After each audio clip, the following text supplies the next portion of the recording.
কথার আজকের পর্বে রিভিউ নিয়ে বাংলা সিরিয়াল সমাচার তোমাদের সামনে পৌঁছে গেছে। আজকের পর্বে রিভিউতে যেটা আমরা দেখতে পাচ্ছি, শুরুতেই প্রত্যয় গেছে সেই হসপিটালে ইনভেস্টিগেট করতে। সেখানে যিনি আছেন তিনি বলছেন যে আমাদের হসপিটাল কিন্তু যথেষ্ট রেপুটেটেড, অনেক দিনকারই হসপিটাল, আর যেই ডক্টরের খোঁজ করছে সেই ডক্টর হচ্ছে পার্ট টাইম, তবে তারও যথেষ্ট সুনাম আছে। তবে কিছু হয়েছে যে আপনি এরকমভাবে সমস্ত তথ্য জানতে চাইছেন ওনার। তো বলছে হ্যাঁ, কিছু তো হয়েছে নিশ্চয়ই, যার জন্য এই ইনভেস্টিগেট করা হচ্ছে, ওনার ডিটেলস চাওয়া হচ্ছে। তারপরে বলছে আপনাদের হসপিটালে যদি স্টিল বার্থ হয় তাহলে আপনারা কি করেন? বলছে কেন, আমরা পেশেন্ট পার্টিকে দিয়ে দিই, তাই বলছে এই ডক্টর সেই ক্ষেত্রে সেটা করেনি, সেই জন্য এবার বুঝতে পারছেন তো আমরা ইনভেস্টিগেটটা কেন করছি। তখন কিন্তু উনি আর একটাও কথা বলেন না, উনি চুপ করে যান। তো বলছে এরপরে আপনার কোনো কিছু বলার আছে? তো এরপরে সমস্ত ডকুমেন্টসগুলো উনি ওই ডক্টরের প্রত্যয়ের হাতে দিয়ে দেয়, আর প্রত্যয় সেই মতো করে দেখে সেখান থেকে চলে যায়, আর যাওয়ার আগে বলে যায় যে ম্যানেজিং বোর্ডের সাথে একবার বসবে। তো চলে যাওয়ার পর এবার উনি ম্যানেজিং বোর্ডকে কল করছেন আর কি, যিনি ডকুমেন্টসগুলো তুলে দিলেন। আর এদিকে দেখা যাচ্ছে যে কথার হাজব্যান্ড এভিরা অ্যাডপশন নিয়ে কথা বলছে, কারণ কথার অবস্থা এমনই, যদি ইমিডিয়েট কোনো ট্রিটমেন্ট না করা যায় বা ইমিডিয়েট কোনো কিছু অ্যাকশন না নেওয়া যায়, হয়তো ওর ডিপ্রেশনে একদম ডিপ্রেশনে চলে যেতে পারে। তো সেই জন্যেই ওরা কি করবে বুঝে পাচ্ছে না, তো লাস্ট উপায় ভেবেছে যে অ্যাডপ্ট করবে। তো অঙ্কিত বলছে ছোটকা আর কি, ছোটকা বলছে যে দেখ, আমরাও কিন্তু অ্যাডপশনের কথা ভেবেছিলাম, কিন্তু এটা যথেষ্ট লং প্রসেস, তো ততদিন পর্যন্ত কি কথাকে ওয়েট করানো যাবে, কথা ঠিক থাকবে তো, তাই বলছে। তো অগ্নি বলছে যে ঠিক আছে, একবার ট্রাই করে দেখি। এই বলে অগ্নি এক জায়গায় ফোন করে। তো ফোন করে জানতে পারে যে সত্যি এটা খুব লং প্রসেস, ওরা আগে ইনভেস্টিগেট করবে, সমস্ত লিগ্যাল প্রসেস যতগুলো আছে ওগুলো ওরা আগে ক্লিয়ার করবে, করার পর ওরা যদি দেখে যে এরা একটা বাচ্চা অ্যাডপ্ট করার জন্য এলিজেবল, তবেই তাদেরকে দেওয়া হবে। তো প্রত্যয়রা যেটা বলছে যে ঘুরে ফিরে তো একই কথা দাঁড়িয়ে যাচ্ছে, একই সময় দাঁড়িয়ে যাচ্ছে, কিন্তু কথার অবস্থা তো সেরকমটা নয়। আর প্রত্যয় বলছে যে আমরা ইনভেস্টিগেট শুরু করেছি, কিন্তু সেখানেও তো সময় লাগবে, সেই ডক্টরের কাছ থেকে যতক্ষণে আমরা না একটা কনফেশন পাবো ততক্ষণ পর্যন্ত তো কিছু করা যাবে না। তো অগ্নি দেখছে সেটাও একটা লং প্রসেস, একদিনও লাগতে পারে, এক মাসও লাগতে পারে, এক বছরও লাগতে পারে। তো সেই ক্ষেত্রে এতদিন পর্যন্ত তো ওয়েট করা সম্ভব হবে না। তো এই নিয়ে এরা আলোচনা করছে। এবার তো কথা শ্বশুর বাড়িতে জন্মাষ্টমীর পুজোর সমস্ত জোগাড়জাটি চলছে। তো বলছে যে মুরকি আর মালপোয়া করার যেটা রিকাভি আছে সেটা নিয়ে আসতে। ওদিকে তালের বড়া ভাজার জন্য নাকি আলাদা একটা কড়াই হয়, সেটাকে ডুবু কড়াই বলা হয়, সেটাও নিয়ে আসতে বলছে। তো ঋতুরা তো শুনে একটু অবাক হয়, কারণ তারা কোনোদিনও শোনেনি। তো সে তার শাশুড়ি মাকে গিয়ে বলে, তো বলছে সব কিছু বের করা আছে, অসুবিধে নেই। তো বলছে যে সব কিছু বের করা আছে, ঋতু তার শাশুড়ি মাকে গিয়ে বলছে যে তালের বড়া ভাজা নাকি আলাদা করা হয়, বলে হ্যাঁ সব বের করা আছে, এসে এখন এদিকে জোগাড়গুলো করি, ওগুলো পরে দেখছি। এদিকে কর্তাদাদু বলছে যে বাজার করতে কারা গেছে, পিসিয়া বলছে যে ওরা তো এখনো বাজার নিয়ে এলো না, কখন যে আসবে, বলে কারা গেছে বাজার করতে, ওরাংওটাঙের দল, ওরা আসবে না, ওরা ওই অমুকের দোকানে এখন জিলেপি খেতেই ব্যস্ত, তাই বলছে। তখন কর্তাইদা বলছে যে ও তোমার বুঝি হিংসে হচ্ছে, বলে আমার আবার হিংসে হতে যাবে কেন, আমি তো বলছি তাই। পিসিয়া বলছে ওফো, তোমরা আজকের দিনেও ঝগড়া করবে নাকি? বলছে না না, ঝগড়া করছি কোথায়, ওই একটু বলছি আর কি। কথা নেমে আসছে, তখন কর্তাদু বলছে দেখ দেখ কথা মা, তালের বড়া নিয়ে আমাকে জানোই তাই শোনাচ্ছে। তখন কথা বলছে কর্তাইদা, তুমি কর্তাদাদুকে আর বকাবকি করো না, বলছে যদি আজ থেকে না বকাবকি করি কালকে তুমি তাল সামাল দিতে পারবে তো, তাই বলছে। তো বলছে চিন্তা নেই, তালের বড়া আমি বানাবো, গুড় দিয়ে বানাবো, একটু চিনি দেবো না। আর কর্তাদুকে বলছে আপনার জন্য 5টা তালের বড়া বরাদ্দ, বলে দেখো দেখো, শেখো শেখো কিছু কথা আমার কাছ থেকে, তাই বলছে।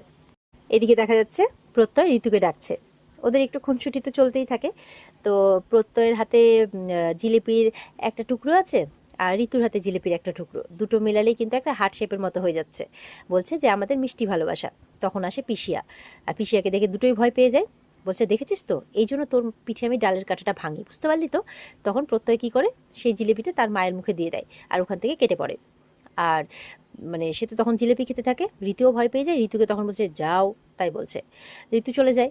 তখন এবার ঠাম্মি আসে, এসে বলছে কিরে তুই এখানে দাঁড়িয়ে জিলিপি খাচ্ছিস, এদিকে এত কাজ পড়ে আছে, তুই তো দেখছিস তোর বাবার মতোই হয়েছিস, চল এখান থেকে, দিয়ে পিসিয়াকে নিয়ে যায়। শেষমেশ দেখা গেল পিসিয়া তার ছেলেকে বকতে এসে নিজেই বকা খেয়ে চলে গেল মায়ের কাছে, কোনো কিছু না করেই। এবার কথা এসছে, কথা বলছে নারকেল কুড়বে, নারকেলগুলো পরিষ্কার করে দিতে বলছে, ও কুড়িয়ে দেবে। তখন ঋতু আর জুনি বলছে তোর কি মাথা খারাপ হয়ে গেছে? হ্যাঁ, সবাই তোকে কাজ করতে বারণ করছে, তুই কথা কেন শুনছিস না বলতো? তখন কর্তা দিদা বলছে, কথা মা, এখন একটু বিশ্রাম নিতে হয়, তো সবে সবে অপারেশন হয়েছে। অগ্নির মাও বলছে।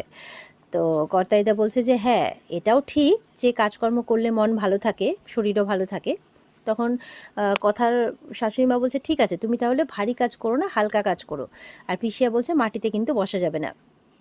তখন কথা বলছে দেখলি তো, আর তোরা তো আমাকে সাহায্য করবি, আমার পাশে থাকবি, আমি কি না করেছি তাতে বল? তো এই বলে তারা কথাবার্তা বলছে। এবার কথাকে প্রত্যয় এসে বলছে, কথা গুড়টা আনা হয়নি, তো গুড়টা কতটা কি লাগবে, আমাকেই তো যেতে হবে। তো এবার কর্তা দাদু বলছে দেখলে তো, বললাম না রাজুর দোকানটা না গুড়ের দোকানে থেকে অনেকটা দূরে, তাই আর যাওয়া হয়নি। কর্তা দাদা বলছে তুমি আবার ওর কচুরি আর জিলিপির পিছনে পড়েছো ওদের?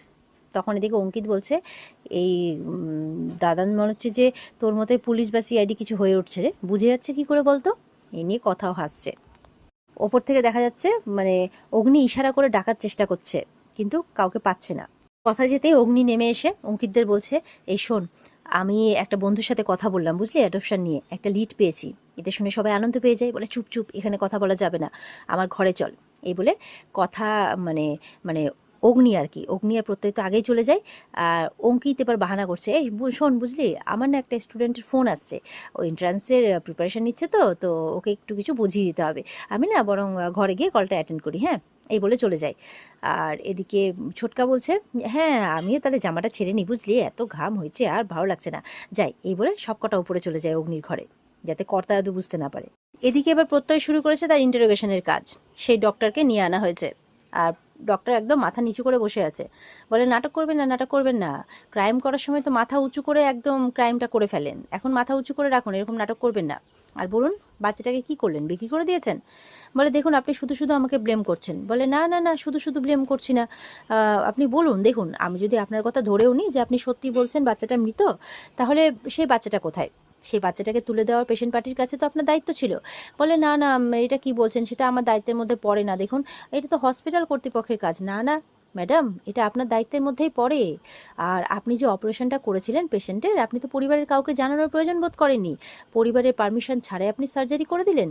বলে দেখুন, সেটাও তো আমার কাজ নয়, হসপিটাল কর্তৃপক্ষের কাজ।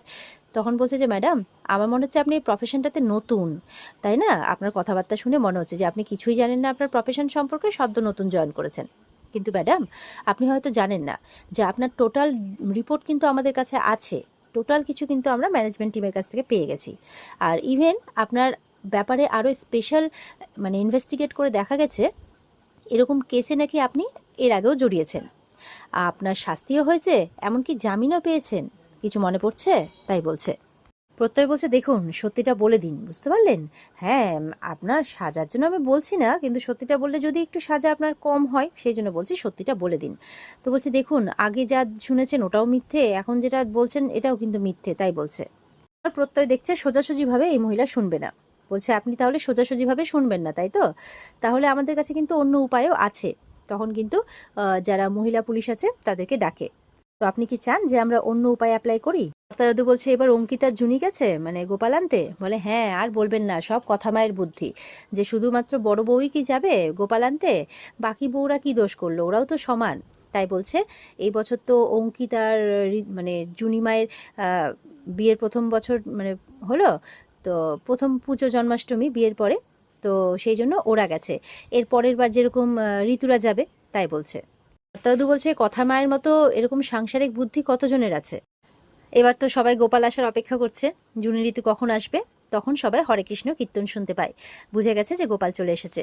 তখন কথা গিয়ে মানে দেখছে ওদিকে অঙ্কিতটা চলে এসেছে, তখন কথা নিজের হাতে গোপালকে নিয়ে গোপালকে কিন্তু দোলনার মধ্যে প্রতিস্থাপন করে, আর নিজে গোপালের সামনে বসে প্রার্থনা করছে যে আমার কোলটা তুমি ভরিয়ে দাও না গোপাল, তুমি তো জানো একটা মায়ের কত কষ্ট হয়। এইভাবে প্রার্থনা করছে। আর এখানেই কিন্তু আজকের পর্ব শেষ হয়ে যায়। তো বন্ধুরা, এই ছিল আজকের পর্বের রিভিউ। ভালো লেগে থাকলে পর্বকে লাইক কমেন্ট করে জানাতে ভুলবে না, আর আমাদের সাথে জুড়তে চ্যানেলকে সাবস্ক্রাইব করতে ভুলবে না। দেখা হচ্ছে তোমাদের সাথে আগামীকালকে। সবাই খুব ভালো থাকবে। টাটা।